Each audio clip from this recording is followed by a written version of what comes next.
olo amizay vaovao finoana zay dia nanatanteraka ny fanokafana ny voka-dehibe zareo to amin'ny FJKM Ambodifahitra Martiora Synodam-paritany Iarivo Avaradrano omaly alahady 7 May.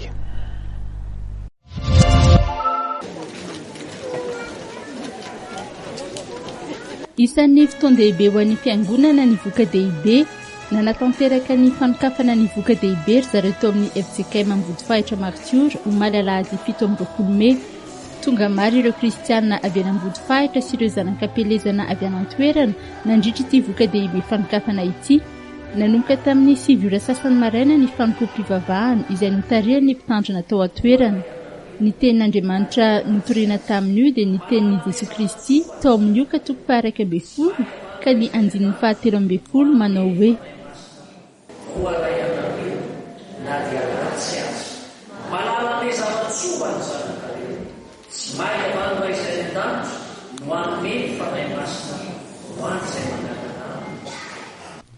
araka ny ten'Andriamanitra dia antson'ny tompo ny vahoakan'Andriamanitra mba hanitry tena sy hanao soa ary ino ny asan'ny fanahy masina.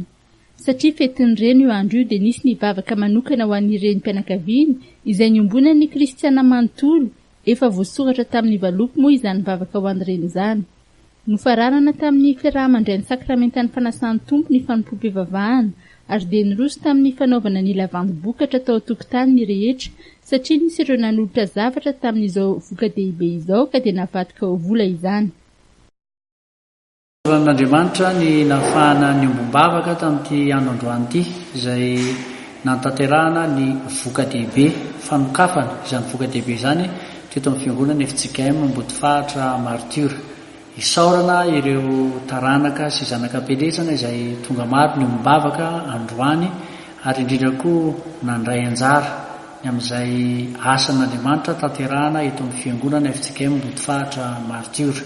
Dia ampatsahivina ho antsika taranaka rehetra fa mandritra ny volana Jona dia mitohy ny voka-dehibe anentanana antsika ny tonga ety Ambodifahitra iombavaka sy andray anjara ny amin'izany ady tanterahana eto amin'ny fiangonana izany amin'ny alalan'ny voka-dehibe izay hifarana amin'ny alahady 14 ny volana Jona. Amin'izay zany ny famarana ny voka-dehibe sady ombonantsika amin'ny varobe menaka ho fanamboarana ny akany. Entanana indrindra isika mba ho tonga etỳ ahita ny fivoarana sy ny fandrosoan'ny asa izay tanterahantsika amin'ny fanamboarana ny akany satria iroso amin'ny fanamboarana ny lakozia sy ny salle de préparation amin'izany grande salle ny akany izany isika amin'ny volana Jona.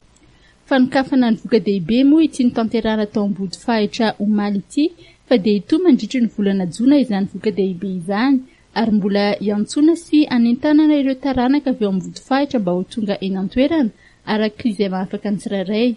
Ny alahady 14 Jona kosa no amaranana izany amin'ny alalan'ny varobe menaka. Dia iny vaovao fononina koa toko lasy toko vavy no entiko manakatona ny fotoanantsika teto amin'ny fampalalam-baovao fahitalavitra madeveta amin'ity alina ity. Isaorantsika tany tokatrano tany na hatranjery hatramin'ny farany.